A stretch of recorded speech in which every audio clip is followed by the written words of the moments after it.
മോഹൻ സാറേ, താങ്കൾക്ക് കഴിവില്ലെങ്കിൽ മറ്റുള്ളവരുടെ മുതുകത്ത് കയറിയിട്ട് വല്ല കാര്യവുമുണ്ടോ? ജനങ്ങൾ വിജയിപ്പിച്ചത് നാടിന്റെ വികസനത്തിനു വേണ്ടിയാണ്. അത് ചെയ്തു കാണിക്കും. അല്ലാതെ ആരെയെങ്കിലും പഴി പറഞ്ഞ് തടിതപ്പാൻ നോക്കിയിട്ട് വല്ല കാര്യമുണ്ടോ? കെ എം മാണിയുടെ മരണശേഷം പാലായുടെ വികസനം മുരടിച്ചു എന്നുള്ള വിറ്റ്നസ് ചാനലിന്റെ റിപ്പോർട്ടാണ് പാലാ MLA ആയ മാണി സി കാപ്പനെ പത്രസമ്മേളനത്തിന് പ്രേരിപ്പിച്ചതെന്ന് പകൽ പോലെ വ്യക്തമാണ്. പാലായിൽ വികസന മുരടിപ്പുണ്ട് എന്നത് ഒരു യാഥാർത്ഥ്യമാണ്. അത് ആരും കെട്ടിച്ചമച്ചതല്ല. പാലായിൽ കൂടി നിരന്തരം നടക്കുന്നവർക്കും പാലാ വഴി കടന്നു പോകുന്നവർക്കും മനസ്സിലാകും വികസനമാന്യം എന്നുള്ളത് ആരോപണമല്ല, യാഥാർത്ഥ്യമാണെന്നത്. അതിന് എത്ര പത്രസമ്മേളനം നടത്തി ഇല്ലാതാക്കാൻ ആര് നോക്കിയാലും ഇല്ലാതാവുകയില്ല. ഞങ്ങൾക്ക് ഒരു പക്ഷമുണ്ട്, അത് ജനപക്ഷ നിലപാടാണ്. അതല്ലാതെ ആരോടെങ്കിലും പ്രത്യേക പ്രതിപത്തിയോ ആഭിമുഖ്യമോ ഇല്ല. അത് ഞങ്ങൾ പലപ്പോഴും പറഞ്ഞിട്ടുമുണ്ട്. ഞങ്ങൾ പുറത്തുവിടുന്ന വാർത്തകളിലൂടെ വ്യക്തമാക്കിയിട്ടുള്ളതാണ്. പാലാ MLAക്ക് ജനങ്ങളുടെ താല്പര്യങ്ങൾക്കപ്പുറത്ത് വ്യക്തിപരമായ താല്പര്യങ്ങൾ മാത്രമാണെന്നത് ആർക്കാണ് അറിഞ്ഞുകൂടാത്തത്?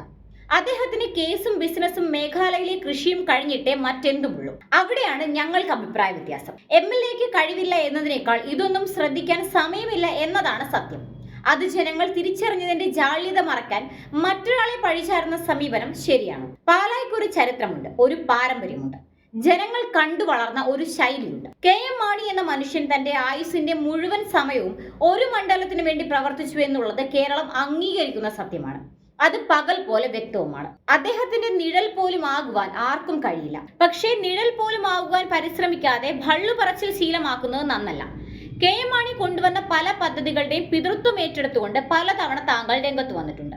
പക്ഷേ പ്രിയ മാണി സി കാപ്പൻ, താങ്കൾ ഇതെന്നും തുടർന്നാൽ അരോചകമാവുകയുള്ളൂ. അതൊന്ന് ശ്രദ്ധിച്ചാൽ നന്നായിരിക്കും. താങ്കൾ പത്രസമ്മേളനത്തിൽ പറഞ്ഞ പാലാ ബൈപ്പാസ് റോഡ് അത് കെ എം മാണിയുടെ കാലത്ത് കൊണ്ടുവന്നതാണ്.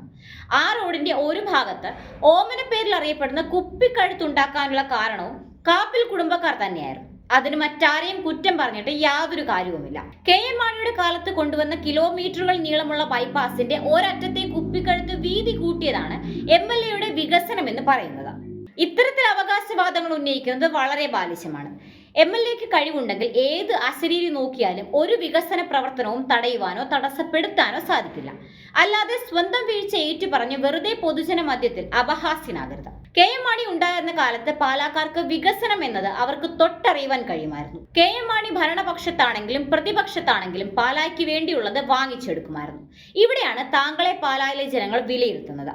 ഇപ്പോൾ കെ എം മാണി അല്ല പാലായിലെ MLA, അത് മാണി സി കാപ്പൻ എന്ന താങ്കളാണ്. താങ്കൾ അതാണ് മറക്കുന്നത്. പാലായുടെ MLA പാലായ്ക്ക് വേണ്ടി എന്ത് ചെയ്യുന്നു അല്ലെങ്കിൽ എന്ത് ചെയ്തു എന്നതാണ് ജനങ്ങൾ ഉറ്റുനോക്കുന്നത്. അവിടെയാണ് താങ്കൾ ഒരു തമാശയായി മാറുന്നത്. MLA ആയ കാലം മുതൽ ലക്ഷങ്ങളുടെയും കോടികളുടെയും പദ്ധതികൾ നടത്തുന്നതായും അനുമതി കിട്ടിയതായും അവകാശപ്പെട്ടുകൊണ്ട് പത്രസമ്മേളനം നടത്തി ആത്മനിർവൃതി അടയുന്നത് സ്ഥിരം കലാപരിപാടിയാണ്. അതല്പം ബോറായി തുടങ്ങിയെന്ന് ഞങ്ങൾ പറഞ്ഞത് ശരിയായ അർത്ഥത്തിൽ തന്നെയാണ്. കളരിയാമാക്കൽ പാലത്തിന്റെ ഒക്കെ കഥകൾ പാലക്കാർ കേട്ടുമടുത്തു. പാലം പണി ഇപ്പോഴും തുടങ്ങിയ സ്ഥലത്ത് തന്നെ നിൽക്കുകയാണ് താനും. ഒരിഞ്ച് മുന്നോട്ട് കൊണ്ടുപോകാൻ താങ്കൾക്ക് കഴിഞ്ഞിട്ടുണ്ടോ? ഇല്ലിക്കൽ കല്ലും ഇലവീഴ പൂഞ്ചിറയും പാലാ മണ്ഡലത്തിന്റെ ഭാഗമായ ശേഷം കെ എം മാണിയാണ് അവിടുത്തെ വികസനത്തിന് തിരിതെളിച്ചത്. ഇതൊക്കെ ടൂറിസം സർക്യൂട്ടിൽ ഉൾപ്പെടുത്തി കെ എം മാണി കൊണ്ടുവന്ന പദ്ധതികളാണ്.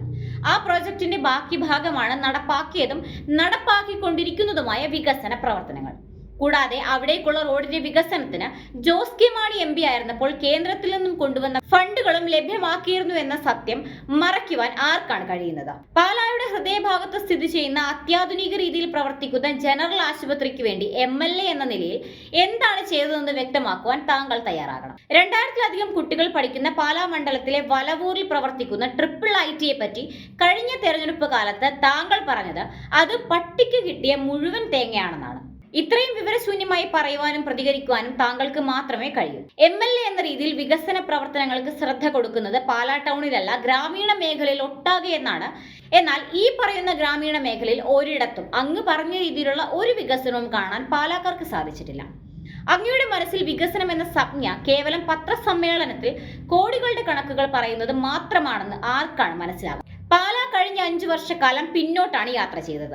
MLA എന്ന നിലയിൽ പാലാക്കാർ പ്രതീക്ഷിക്കുന്നത് ബസ് കാത്തിരിപ്പ് കേന്ദ്രങ്ങൾ മാത്രമല്ല. പഴിയും പണ്ടപ്പരപ്പും പരാധീനതയും പറഞ്ഞ് സമയം കളയാതെ നിങ്ങളെ വിശ്വസിച്ച പാലാക്കാർക്ക് വേണ്ടി സ്ഥിരം നടത്തുന്ന അതര വ്യായാമത്തിനപ്പുറം ക്രിയാത്മകമായ വികസന പദ്ധതികൾ കൊണ്ടുവരും. സർ, ഇനിയും സമയം വൈകിട്ടില്ല. 22 മാസം ധാരാളമാണ്.